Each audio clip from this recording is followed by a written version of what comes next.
This is a man who walked the walk. He's literally been serving his entire adult life. I mean, going back to his days in the service, he was serving us. You know, he became a lieutenant colonel in the Army, and even when he got done, here's a little known factoid about the Congressman. You know, he's a teacher.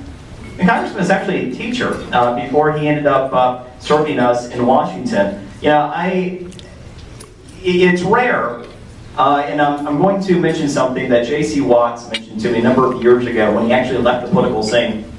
And you know, folks wondered why, because he was a rising star out of Oklahoma. People really thought he was going to become the next big thing, and he ended up leaving. He entered the private sector, and when I asked him, he said, "It's just too frustrating for me anymore." He said that 80% of the people in Washington are just there to win their next election. That's all they care about, is just winning the next election. He said 10% of the people, heck, they're just happy to be there. They just feel fortunate and lucky that they're there, and they're just, yeah, this is great. He said then there are actually 10% of people that genuinely believe in doing something right by the American people. And this is about 2002 or 3. How depressing is that? And by the way, is it even 10% anymore that still are trying to do the right thing? And so, one of the things that we're very blessed for is that we have, and this cuts across politics. You know, I will, even if I disagree with you politically, I will respect your right, and I will want to engage you in ideas and hopefully convince you of my point of view. But let's at least have an intellectual debate about things. You know, the problem so much anymore is that there's not even room for that. You know, it has become so difficult to try to move forward, to have honorable people that want to seek office, then that actually do, and then that can try to make a difference. And so I think one of the biggest things anymore that I can say about the Congressman is, you hear about all those numbers that try to divide us as a country. This is part of the 10% that's trying to unite us as a country and is trying to move forward with some of the best ideas I think there are. I want to introduce Lieutenant Colonel, our Congressman, Alan West.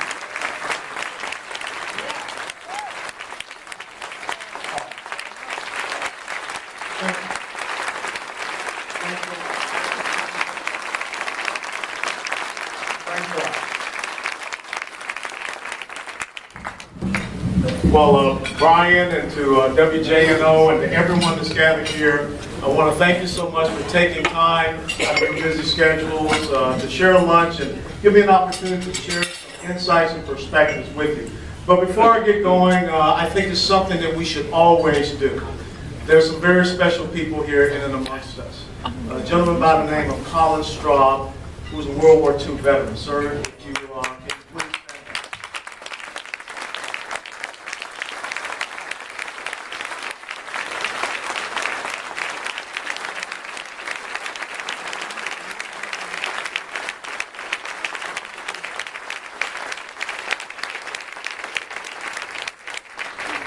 And we must never forget that greatest generation. Because last year we lost our last World War I veteran, Frank Buckles. And slowly but surely we're losing our World War II veterans. We must always honor them each and every time we have the opportunity.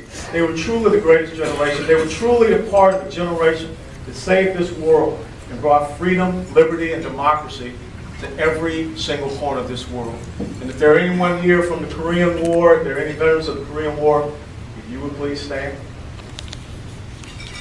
Thank you.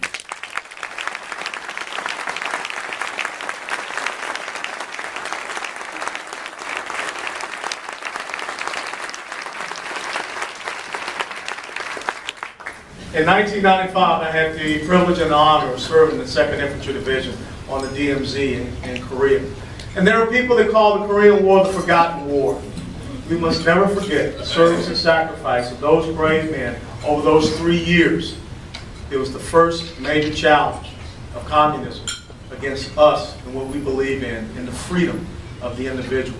So thank you for making that stand in Korea, 1950 to 1953. Are there any here that are from the Vietnam War era? Please stand.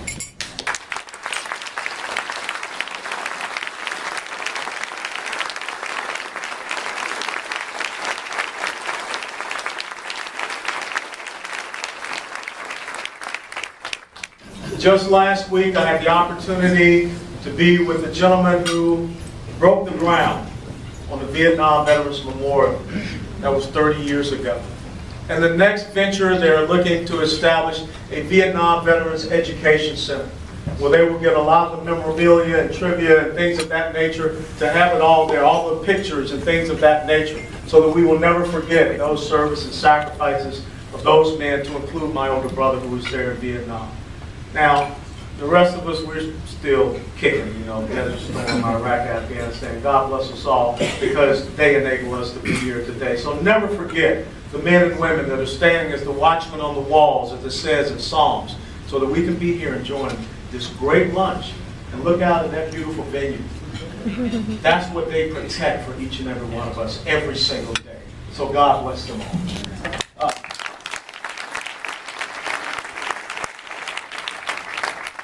Thank you to the crew for laying out some good chow here for us today.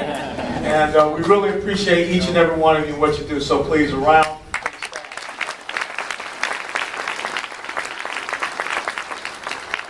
Okay, let's get to what we're really here to talk about. We're here to talk about the United States of America. We're here to talk about a government that is doing everything that is counterproductive to what you all are, the producers of this country. Everything that is counterproductive to the free market, free enterprise system. Everything that is counterproductive to the private sector and the entrepreneurial spirit and will that makes the United States of America the most unique, the most exceptional nation that the world has ever known. That's why people come here to the United States of America. It's because we reward you for your individual industrialism. But if it becomes, as Ayn Rand wrote in the book Atlas Shrugged back in the 1950s, where the government starts to penalize people for that industrialism, then the production of a nation will eventually slow down to a grinding halt. Which, if you understand a socialist economic theory, a centrally planned and executed economic theory, that has always been the failure. Then, as Margaret Thatcher once said, socialism works very well until you run out of other people's money. And that's where we find ourselves in the United States of America. Yesterday was April Fool's Day. And Brian already talked about what happened on April Fool's Day 2012. The joke was truly on the United States of America. Because now we have the highest corporate business tax rate in the world at 39.2%. But Brian's numbers were a little bit off. Because on average, state corporate business tax rates all across this great nation are anywhere from 4 to 7%. What you're saying to corporations and businesses to be here in the United States of America, to hire Americans so we can get production and manufacturing, we're going to charge you anywhere from 43 up to 46%. That's why we're pushing people away. That's why profits are up offshore. They're not up here in the United States of America. And a very simple solution would be to take that corporate business tax rate, lower it down, as we voted on last week in the House GOP budget. And you know, doggone it, it's been 1,071 days since Senate has passed the budget. The only thing that is mandated for the House and Senate to do by the Constitution is to pass the budget. And what you have operating in the United States Senate are individuals that are derelict of their duties, are saying to the American people, to the Constitution, that we don't care. That's what we have to turn around. That's part of that 80 to 90%, Brian, that you just mentioned, that don't honor our fundamental principles and values. And that's causing the economic demise. Because none of you can operate your business, your households, the way that we're operating in the United States of America, without a roadmap, without a vision, without an economic solution. The trillions of dollars of capital that are sitting offshore is very simple. Allow one-time repatriation of those trillions of dollars back to the United States of America. And yes, allow it tax-free. And guess what will happen for production and manufacturing in this great nation if you allow that to happen?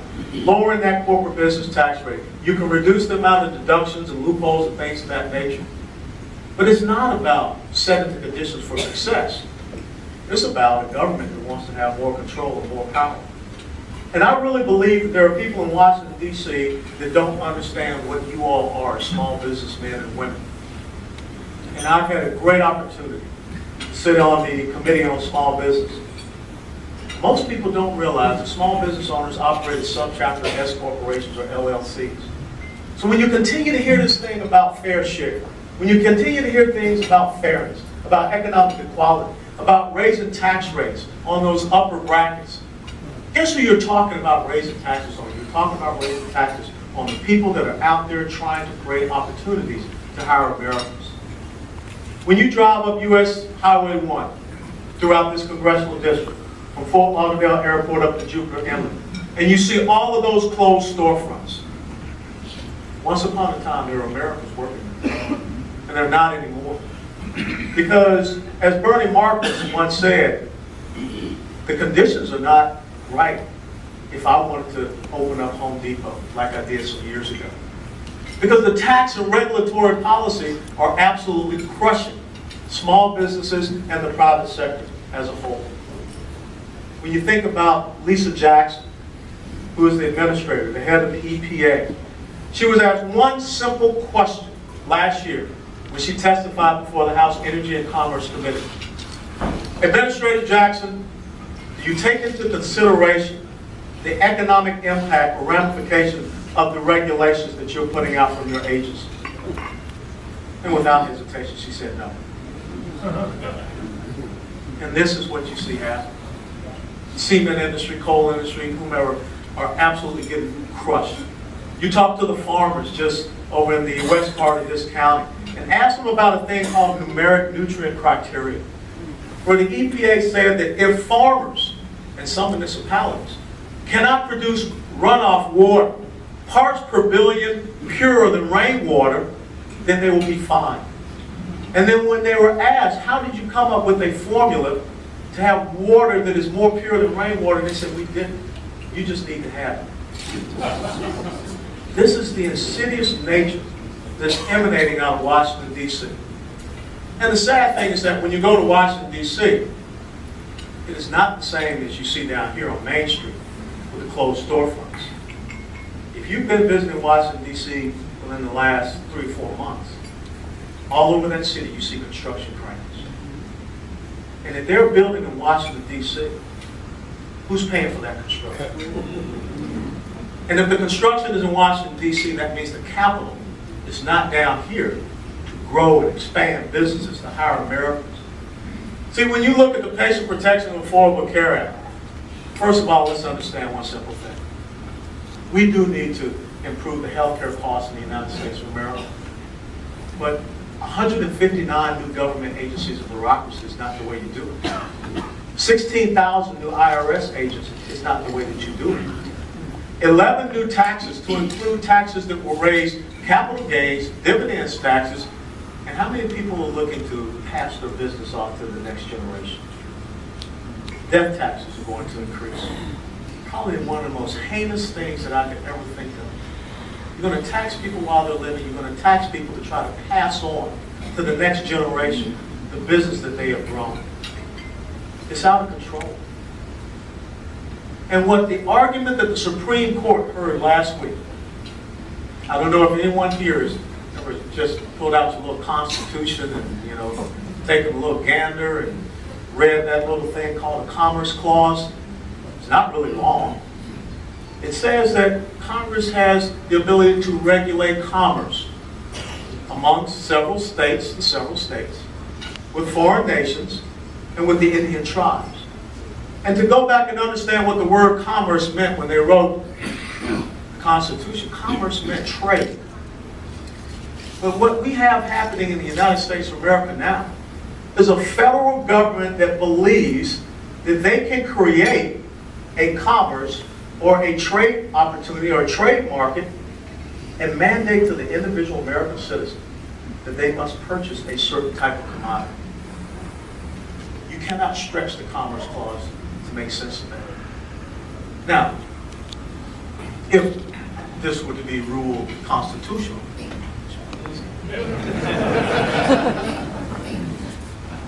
if not health insurance, what does it become next? What type of car? What type of food? What type of clothes? Because as Justice Kennedy said, if you get to the point where you create a commerce, create a market, in order to mandate the individual citizen to participate in that market and then regulate their activity, where does it end with the the overreach and the invasive nature of government and of Congress.